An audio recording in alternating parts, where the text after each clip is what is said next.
the FAC is a key music organisation lobbying on behalf of musicians. I spoke to its new boss, David Martin, who's fair to say has had a baptism of fire, taken over just before Brexit, the elections, Christmas, and finally the virus. We spoke about the impact the virus will have on music, the music scene, and musicians, and solutions to the many problems that have been caused by the pandemic. Okay, so I'm speaking to David Martin from FAC, who you just took over about a few weeks before all this happened. So you're already readjusting your life, and you've had to readjust it yet again, haven't you? Yeah, exactly. I think it's been a perfect storm since I arrived. I've been in the job for about 3 weeks, and we had a general election. Then we had Christmas, which sort of flew past in a Zoom, and then we left the EU, and we've had COVID-19. So yeah, it's been a pretty perfect storm for me, I think, since I arrived. So wrong. I don't know if I'm to blame. It's, yeah. So for anybody who doesn't really know, could you very briefly explain what the FAC is? We're the trade body that represents artists' rights and interests in the UK. We do 3 things effectively. We bring together and educate a community of artists in different ways. We provide thought leadership and do various pieces of research around what it's like to be an artist, what things artists need, and the issues that artists face. And then we work on policy and lobbying and advocacy for the artist community as well. So we're very heavily plugged in with government policy and particularly DCMS at the moment, and particularly that side of the work is, as you can imagine, very, very, very at the forefront right now, given the speed of change and the sorts of things that we're looking at as a result of COVID-19. Yeah, but with the pandemic, I mean, what are the key issues that you're having to deal with at the FAC? The key issues are changing rapidly at the moment. I think for everybody in everyday life, that people are readjusting on a daily basis, I think. But for us, we're sort of in between stage 1 and 2, I think. I think when the Chancellor announced the self-employed package of support, that was great. That was something that we worked really hard and lobbied on, and musicians were mentioned as the first cohort of people in that announcement. So we were really happy with that. What's becoming clear, and what has become clear, is that there are gaps. There are certain cohorts of people within the music industry that are falling through the gaps of that support. They don't qualify for various reasons. So we're working really hard to plug those gaps. But we're beginning also to move into looking at more structural things, longer term support that the industry will need. And we've got various ideas and suggestions for government at this point. I think the key thing for us is, I don't want to say it's good because there's been so much tragedy in all of this, but one of the positive things that you can take away, I think, is that I believe and I hope, and I will keep saying this over and over, that we're seeing a bit more community as a result. Again, not just in the music industry, more broadly, but that's really at the forefront of my mind at the moment, is that for us to come through this as a music industry, we need to think as one, and we need to act as one, and we cannot be partisan in this. So as we're starting to think about the structural things that the industry will need to come out of this, I'm trying to look at right across the industry, what are the things that are really impacted, and I think those things are live and creation. So I think that support across venues and studio and production sector are going to be really key. I mean, that's not necessarily me talking about direct support for the artist cohort right now at this stage, but where are artists going to be without places to play or places to record their music? So I think that's going to be really key, and that's where we're moving into, in sort of from last week, I think, slightly at the back end of the week before. So that's where we're moving to now, and that's where some of our, while still trying to pick up those gaps, that's where some of our thinking is moving towards now. It's how we can support the industry more broadly. I mean, look at those things subject by subject. The live thing, I interviewed Mark David from MVT, Music Venue Trust, last week, and he was practical, trying to be optimistic, which is what he should be doing because he's got to look after the venues, hoping to reopen in some shape or form, whether it's 10 people in a room, whatever, coming up with ideas to get this thing back again in August, September. I've got a feeling he may be being a little too optimistic here. I mean, what kind of your hopes? Do you have practical guidelines or thoughts of how musicians should be working in the live sector?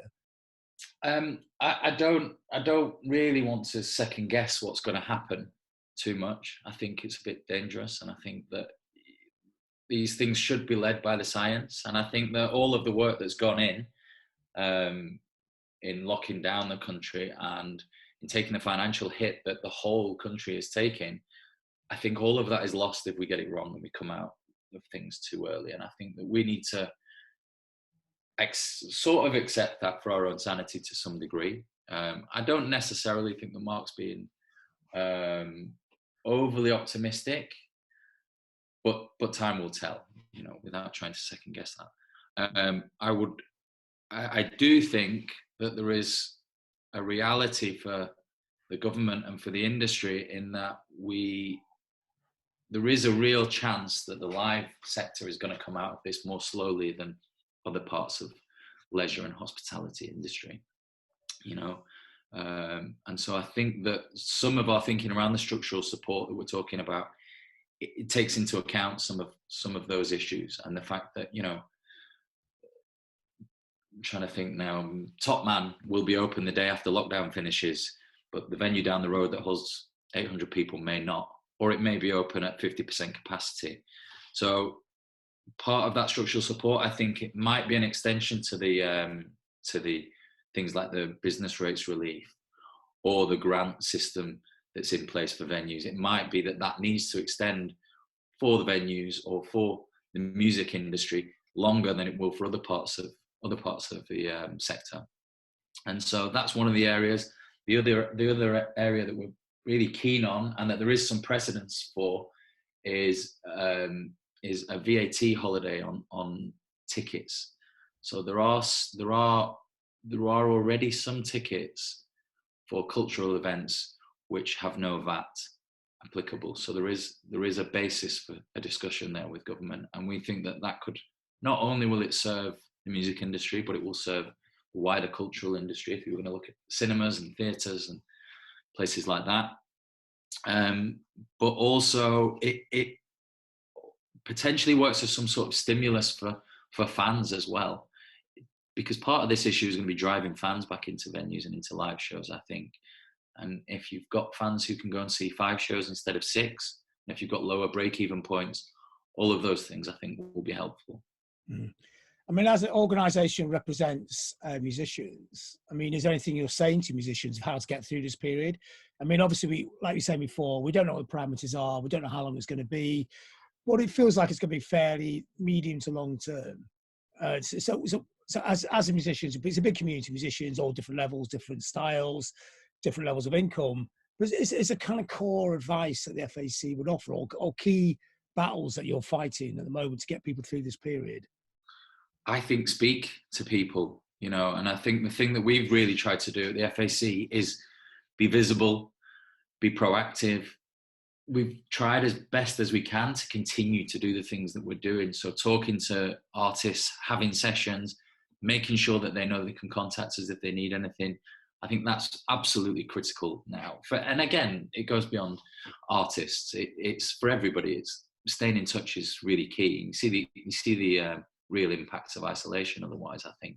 And that, for us, we're doing that both as a team, but we're also have really tried to continue the things that we do. Like we had our first online artist session. We usually have open artist sessions. We had our first one last week with Bride, and that was great. And in some ways there's some opportunity in it, because if we'd had that in London, we would have had a London centric audience that came to that. But we had people there from Cardiff, from Liverpool, and I think from Bury this time. So there's some opportunity in that, but I really think staying connected, checking in on people, and letting people know that there's somewhere that they can reach out to is really helpful. On a more practical basis, we put together a COVID-19 directory.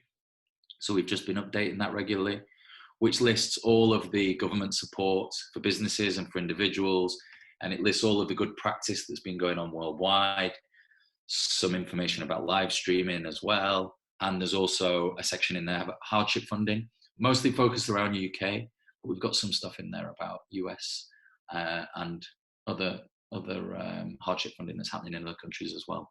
So that's just at fac.org/COVID-19. So there's a whole page there. Yeah, I'll put the link in underneath as well. Right. As not so much policy, but somebody's involved and speaks to a lot of musicians all the time and working in an organization which is run by musicians.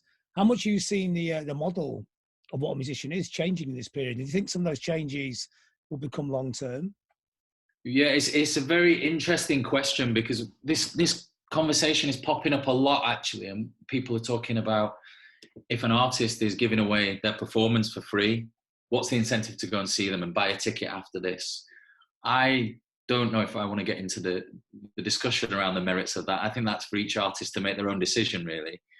As I say, I think people will see things, ways to do things that are different to the way that they've been doing them previously, and I think that will really be as diverse as artists are. I think different artists will approach that in different ways, and that's fine. I think one of the things that is really beyond all of this that we will have to think about is how heavily hit everybody has been impacted by this. Every single part of the industry has been impacted by this. But lots of people have seen Tom Gray talking in the past week about this issue and about songwriters and artists' ability to survive during this time. And I think what this whole episode will do is it will highlight some of the structural issues about how artists are paid. And I think that it's become clear that, I mean, we surveyed our members along with the MMF, and we're looking at something around 92% of the income being lost is live. Mm-hmm. You know, and if we are so heavily reliant on live and it disappears, maybe that calls into question the structure of payment systems for artists. And it's not a new conversation, but I think maybe this has made it even more stark potentially. So I think beyond all of this, I think there's really a strong case to be looking at the structure. And is that debate happening? I mean, that debate's happening, but are the lines of communication with the organisations and certain online purveyors of music, are those people speaking about this? Do they care very much? Yes, we have those conversations and those relationships. With the caveat that I am new, I've spoke to almost all of the platforms now. They seem to be listening. Things are changing. Are they changing fast enough? Perhaps not, and perhaps this is the highlight of that. We are seeing the reality of that now. So there are a lot of nervous people out there, and a lot of people have seen 100% of their income disappear overnight. That can't be acceptable, and it can't be a system that can carry on like this. Do you think when you speak to people, this is almost like a philosophical question, do you see musicians change what they think their role in society is? You know, because initially one of the things I felt when you see all the frontline workers in the NHS, you realise their jobs, well, you knew that already, like people like me, and you've always thought this, but how important those people are in a society and a culture. Yeah. But the downside of that was you started to feel utterly useless as a musician. But then you realise there is a role for us to play in it. Like, we're the entertainers, the jesters, the clowns. It's like a little thing we can do, isn't there? But I mean, is that conversation come up much at all? Yeah, we are one of the member organisations of UK Music, as you know, and UK Music have been campaigning about the positive social impact of music, and I think that's absolutely key now. I think these are the things that are getting us through now. I don't think it's a small issue at all. I think it's a huge thing, and I think that, you know, the fact that we're seeing lots of artists take to Instagram Live or whatever it is to stream, I think the idea that these people aren't a major a major contributing factor to the way that a lot of people are getting through this is nonsense. The reality is this is having a huge impact for people and really getting people through. I was looking at some of my friends would hit me up on WhatsApp over the weekend telling me about a virtual festival that they'd been to all at the same time. I mean, I missed it, unfortunately, but you know, I think people are looking at these things and they are looking at performers and artists as one of the ways to get themselves through this. It's interesting. A lot of people like we are now, like we were saying before, a lot of the conversations are on Zoom or Skype or whatever. And a lot of people are sharing little files of music to create music. You send me some beats, I'll create a song on top of it, vice versa. A lot of this is going on now. Do you think this is going to be, 5 years time? This is how people, not everybody, but this will have an impact on the way music is created, propagated, discussed, and moved around. I think it probably has been for a lot of people anyway for quite a long time. You know, there's quite a lot of people working remotely. I think it comes down to individual artists. Certainly in the electronic world, it's not unusual for people to write from country to country and never be in the same room and finish tracks together. And again, I think it'll be artist to artist and how they write and how they work, whether they'll continue with that or whether they will go back to the old way of work, their old ways of working. But I think there'll be a lot of people coming to get into grips with technology that haven't maybe gotten to grips with it before. That certainly, I mean, I'm a bit of a dinosaur, and even I'm on Zoom now. So there you go. I think that says it all. It'll take 10 seconds to work it out. I thought that was what was quite interesting.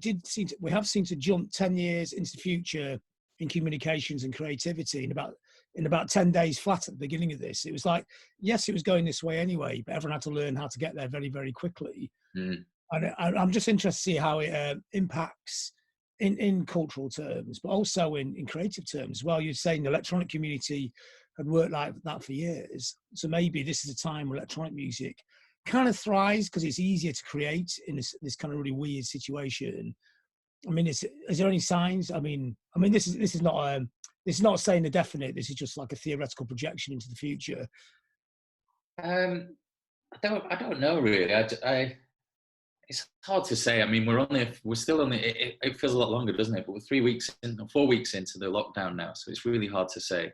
But I do think there'll be some long-term, lasting impacts in terms of the way that people work from this. The one thing I will say, and I would say this, is I don't think it's going to stop people wanting to get into sweaty venues and into big crowds and shout and jump around and dance to their favourite artists. So I don't think that's ever going to change. So when you deal with a lot of politicians, what's that like dealing with them in this moment? Because on one level, they initially didn't really seem to have a grip of what was going on here. Now they're caught on the back foot and they're trying to sort things out, but it's a very difficult situation and I appreciate that, but they haven't really done the best job of it, etc., etc. But you personally having to deal with them in terms of somebody who works in the music sector, what's it been like? Yeah, so I mean, I should completely put aside the health side of it because it's I've had nothing to do with that. People will make their own decisions on that, and everybody will have an opinion on it, I'm sure. On the cultural side, it feels very open. We've moved to weekly meetings and weekly roundtables with DCMS. They feel like they're very open. When we had that self-employed announcement, that was a huge moment for us because we were really concerned about that. That came about a week after the PAYE support package. So we feel like we are being heard to some degree. That's not to say the mechanisms for delivering this stuff are working. That's not to say there aren't gaps. And I think more long term, even the gap to the self-employed support is 2 months till June. There's lots of people out there that can't survive that amount of time. So, and when the universal credit support was first announced, we had people on the phone for 2, 3, 4 days trying to get through to that. So the announcement is one thing, the delivery of these things is another. So I feel like we're being heard. We now need to see some action, I think, in terms of the government putting the money where their mouth is and actually delivering what they say that they're going to deliver, I think, because it's for many people, this is an incredibly nerve-wracking time, and it's really, really critical. And we are hearing about people that can't access anything.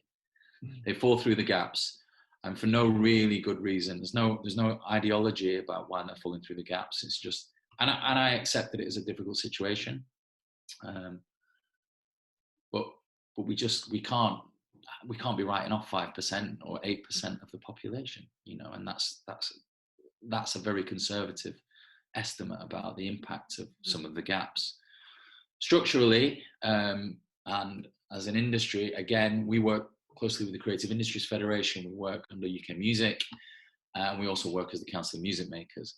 Structurally, I think those conversations are just happening in the past week, and government seem very open to hearing what we've got to say. The proof again will be in the pudding, I think, and will we see them take decisive action? There are varying reports about Germany's stimulus package for their creative industries of 50 billion euros. Some conversations around whether that was correctly reported in the first instance. But beyond that, we had a meeting last week with our international counterparts, the International Artists Organization, and the Scandinavian countries are also putting stimulus packages in place.